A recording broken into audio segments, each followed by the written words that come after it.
Hey, Alexia, how are you doing? I am pretty good, and you sound sleepy. I am still waking up. It is Monday, and as you know, and as I imagine a lot of our listeners know, I'm a little bit grumpy on Monday. A little bit. Do you have a good translation for grumpy? Um, De mau humor. mau humor. Chateado, de saco cheio. Yeah, Everything. but it's just like Monday mornings. I get better. Don't worry. Okay, so Alexia, today we are continuing our conversation about work, about business English, and we have a subject that is personally very interesting for both of us. Yes. Yes, and that topic is this kind of debate about which is better, being a generalist or a specialist. True. What is true? That we have this topic, and we are Okay. talking about it. Alexia is not giving her positions right now. She's just saying, true, that is what we are going to do. Okay, so 3 episodes. Alexia, episode number 1 today, we're just going to try to lay out the format of the debate, talk about what a generalist is and what a specialist is. Mm-hmm. And then tomorrow we will look at the benefits of each one. Mm-hmm. Or tomorrow we'll do one, and then Wednesday we'll do another.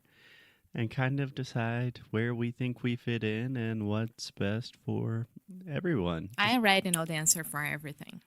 Oh, Ooh. smart. Okay, so Just because we were having a long talk about it. So yes, Alexia and I have been talking about this a lot. Thank you, Alexia, for putting up with my endless, annoying conversations. no problem. And it's not annoying. Thank you. Thank you. Okay, so let's start with generalist. Okay. Do you have an idea of what a generalist is in kind of simple definition? Yeah, it's me. Okay, so generalist is a person who can do everything. Like, I'm gonna give very, very easy example. So if you are working at a bakery, right? You know how to make bread, you know how to deliver the bread, you know how to charge the money for the bread, you know how to do everything for this business. Right, exactly. And I would also add that I think the term generalist kind of implies that you're not a specialist in one certain topic. So maybe you could be really good at baking bread, but you're not like the expert. You're not the person that people go to when they really, really need to know how to bake bread. Yeah, it's not like the best bread from the city, but it's a good bread. And that's it. Yeah, just a fast thing. In English, we never say a good bread. We just say good bread. Okay. We would say I a will never piece. understand this. We It's would say a piece. peace. Or depending on the kind of bread, maybe a loaf. Do you know what a loaf is? No. Woo, My full life of new just got vocabulary. very, very, very difficult after it. A loaf of bread, like if you want to make a sandwich, you have a big thing that you can cut into several pieces. The actual big thing, that is the loaf. Yeah.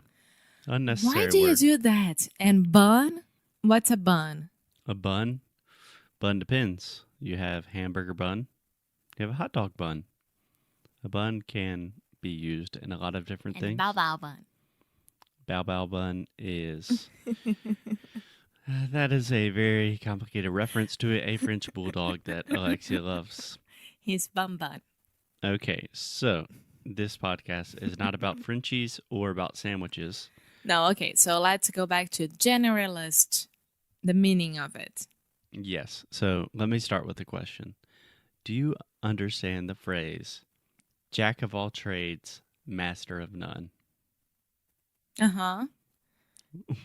I love when Alexia does this. She says, uh-huh, with this look of just panic on her face. Like, what did No, I just do? I wasn't panicking. I was like, yes, I finally got it. I don't know if I'll be correct, but I think I am. Okay. Okay, so say it again.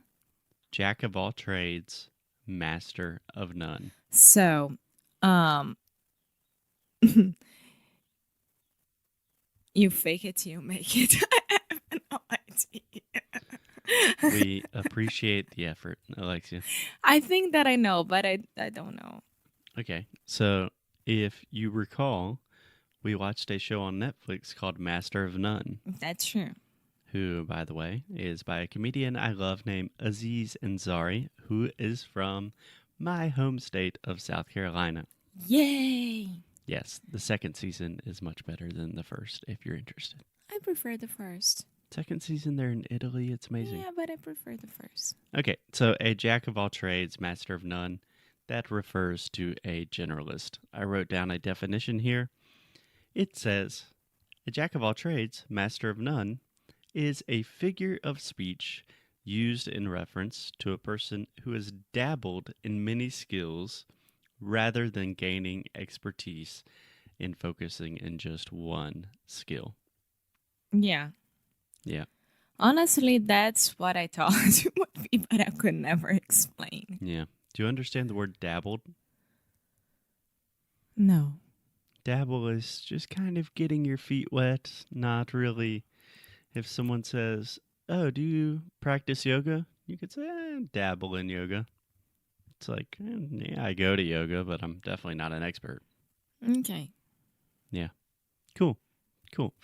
So that is a generalist, someone that has a lot of different skills, but they're not necessarily like world class or, really, really have a high level of expertise in one thing. Okay, so when you are a generalist, you are kind of good at everything. Like, you learn how to do everything, right? But sometimes you are better in some things than the others. Exactly. A generalist is not excluding like, oh, you're just kind of good at everything. People have different levels of expertise. For example, I consider myself a generalist, but I am definitely more knowledgeable about phonetics than the average Joe. Average Joe is a phrase we use, just like your average dude, your average guy. Remind me to talk about Joe, this kind of thing. Okay, I don't know who Joe is, but we will talk Yeah. about him later. Okay, and a specialist, on the other hand, Alexia, when you think about a specialist, what do you think about? It's a person who only makes the bread. He's there 24/7, more or less, only making the bread, and he doesn't know how logistics works, how how do you say caixa? Tipo, para The pagar. cash register? Yeah, the cash register works or anything like that. He's a specialist at only one thing. Yes. So I would also give the same disclaimer that a specialist is an expert in one area, but that does not mean that they are just like horrible in Yeah. everything else. They can do the other things, but Right. So let's it would be imagine. worse than the generalist doing everything. Yeah. So imagine you're working at a technology company and you have a specialist in writing a specific type of code. If you need help fixing the coffee maker, you're probably not going to ask this guy because he's writing code and that's what he does best. But if you have a problem with that specific line of code, he is your guy. Yeah. Yeah. Okay. So general definitions, good? Yeah. Okay. And general impressions. Ooh, no, one thing we need to talk about. I think it is important to differentiate that we have generalist and specialist tendencies in our personal lives Mm-hmm. and also more industry specific, right? Because you have people that I don't know, let's say you play piano and you get obsessed with piano, and every day when you come home from work, that is all you do is practice piano. But maybe at work, you're a generalist. Mm-hmm. So there's a difference between work and home, and you Yeah. can be different things. We in are different talking places. about work here. Yeah, we're talking about work here. Okay, last question of the day. Do you have a first impression of which do you think would be better? It depends on the industry that you are working. Very diplomatic you are. But I do Alexia. believe that. Okay. I think that generalist, it works for like the normal professions, you know, Yeah. and Alexia's specialists. using air quotes. Yeah. And specialists would work for more, like if you are working at NASA, they need specialists to build the foguete and everything like that. Yeah. NASA needs some generalists as well. But that is what we will get into in the next 2 episodes. I think that is good for today, just to set up the debate. Alexia has one more question. No, I want to talk about John Doe. Oh, John Doe. Yeah. John. What did you say? So we have John Doe, Jane Doe. I Yes. said your average Joe. Sorry guys, but now you know what that's all about. John Doe and Jane Doe. Yeah, kind of. So a quick little lesson. John Doe and Jane Doe, that is just when you want someone to remain anonymous, or you're giving an example of, okay, we have this person, John Doe, but you don't want to say their actual name, right? Yeah. On the other hand, an average Joe, that's just like your average American guy in the streets. You know, I probably know more about phonetics than him. Okay. Do you know how I know John and Jane Doe? No, I don't. Law and Order, CSI, Grey's Anatomy. Every time that someone is dead and they don't know the name or the identity of this person, is Jane for girls or John for boys. John and Jane Doe. And on that note, everything that we talk about, somehow Alexia turns that into a true crime mystery. We will see you guys tomorrow. Bye.